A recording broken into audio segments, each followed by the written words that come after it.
స్వచ్ఛ భారత్ స్వచ్ఛ ఆంధ్ర స్ఫూర్తితో స్వచ్ఛ మహానాడు విభాగాన్ని ఏర్పాటు చేసింది టీడీపీ. కార్మిక శాఖ మంత్రి వాసంశెట్టి సుభాష్ కన్వీనర్ గా ఉన్న ఈ విభాగంలో 11 మంది సభ్యులతో 350 మంది సిబ్బందిని నియమించింది. చెత్తతో సంపద సృష్టించి ఆ నిధులను పార్టీకి అందిస్తామంటున్న స్వచ్ఛ మహానాడు సభ్యులతో మా ప్రతినిధి హరికిషన్ ఫేస్ టు ఫేస్ ఇప్పుడు చూద్దాం. పార్టీ మహానాడును అత్యంత ఘనంగా నిర్వహిస్తోంది. 3 రోజుల పాటు నిర్వహించే ఈ కార్యక్రమానికి అతిరథ మహారథులు హాజరవుతున్నటువంటి నేపథ్యంలో ఆ పార్టీ అన్ని ఏర్పాట్లు అయితే పూర్తి చేసింది. వివిధ విభాగాలను ఏర్పాటు చేసుకొని ఈ కార్యక్రమాన్ని విజయవంతం చేసేందుకు ప్రయత్నిస్తున్నటువంటి పరిస్థితి ఉంది. ఒకసారి మనం ఇక్కడ చూడొచ్చు, ఈ కార్యక్రమానికి వచ్చేటటువంటి వారికి స్వచ్ఛ మహానాడు పేరు మీద ప్రత్యేకంగా మొత్తం కూడా ఏర్పాటు చేసింది. సో ఎంతమంది ఉన్నారు, సో వాళ్ళు ఏమేమి కార్యక్రమాలు చేస్తారో తెలుసుకున్న ప్రయత్నం ఒకసారి చేద్దాం. చెప్పండి, మీరు స్వచ్ఛ మహానాడుకు సంబంధించి ఏంటి? మీరు ఈరోజు మహానాడు సందర్భంగా ఆంధ్రప్రదేశ్ ముఖ్యమంత్రి నారా చంద్రబాబు నాయుడు గారు స్వచ్ఛ భారత్ స్వచ్ఛ ఆంధ్రప్రదేశ్ అనే నిదానంతో ముందుకెళ్తా ఉన్నారు. దాన్ని కూడా మహానాడులో ముఖ్యంగా ఇంప్లిమెంటేషన్ కూడా చేస్తూ ఉన్నారు. ఆంధ్రప్రదేశ్ కూడా అన్ని జిల్లాల్లో చేసుకుంటూ ఇప్పుడు కూడా మహానాడులు కూడా జీరో మరి స్వచ్ఛ భారత్ కూడా చేస్తూ ఉన్నాం. ఈ చెత్త ఇట్లా మొత్తం ఎదిరి మళ్ళీ సైక్లింగ్ ఏదైతే మళ్ళీ కొత్తగా తయారవుతుందో దానికి ఇవ్వడం జరుగుతుంది. దీని ద్వారా కూడా మనీ కూడా మనకు వస్తుంది.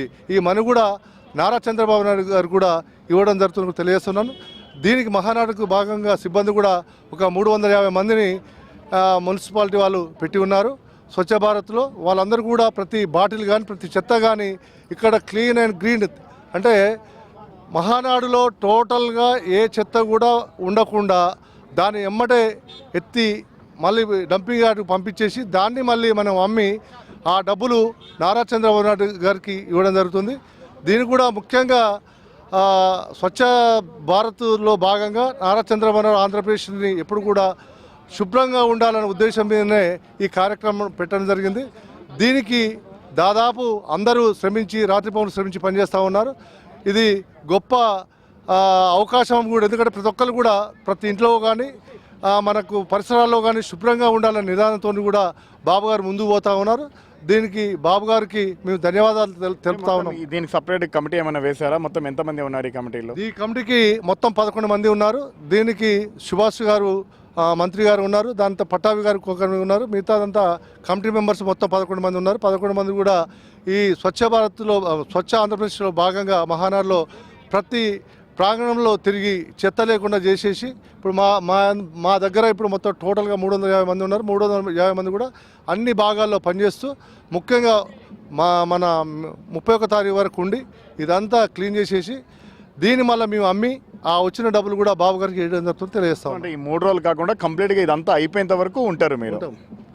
ఈ టోటల్గా ఇదంతా కంప్లీట్ చేసేసి ఇక్కడ ప్రాంగణంలో ఎలాంటి చెత్త కానీ బాటిల్ కానీ లేకుండా చేసేసి మేము మాకు ఉపజెప్పిన పని చేసి వెళ్ళిపోతామని తెలియజేస్తా ఉన్నాను. Okay, thank you sir. So మొత్తానికి మాత్రం స్వచ్ఛ మహానాడు అనేది ఒక కమిటీగా ఏర్పాటు చేసి ప్రధానంగా స్వచ్ఛాంధ్రకు అత్యంత ప్రాధాన్యత ఇచ్చేటటువంటి ముఖ్యమంత్రి, అలాగే మహానాడు ప్రాంగణంలో కూడా శుభ్రత పరిశుభ్రత ఉండాలని చెప్పేసి దానికి ప్రత్యేకంగా 11 మందితో ఒక కమిటీని అయితే ఏర్పాటు చేయడం జరిగింది. దీనికి కార్మిక శాఖ మంత్రి వాసంశెట్టి సుభాష్ కన్వీనర్గా ఉంటే పఠాభి కో కన్వీనర్గా ఉన్నారు. సో వీళ్ళందరికి సంబంధించి ఈ 350 మంది సిబ్బంది అనునిత్యం అనుక్షణం కూడా ఈ ప్రాంతంలో ఉన్నటువంటి ఏదైతే చెత్తను కంప్లీట్గా క్లీన్ చేసి వాటినంతా ఒక చోట సేకరించి వాటిని తిరిగి అమ్మి ఆ డబ్బును మళ్ళీ తిరిగి మహానాడుకు కట్టేటటువంటి ప్రయత్నం అయితే చేస్తున్నారు. చాలా అభినందనీయం అని చెప్పేసి చెప్పక తప్పదు. స్వచ్ఛ భారత్, అలాగే స్వచ్ఛ ఆంధ్ర, అలాగే స్వచ్ఛ మహానాడు. సో ఈ కార్యక్రమంతో ముందుకు పోయి అందరికీ ఆదర్శంగా నిలిచే ప్రయత్నం అయితే టీడీపీ చేస్తుంది. కెమెరామెన్ గణేష్తో హరికిషన్, విషయం టీవీ, కడప జిల్లా.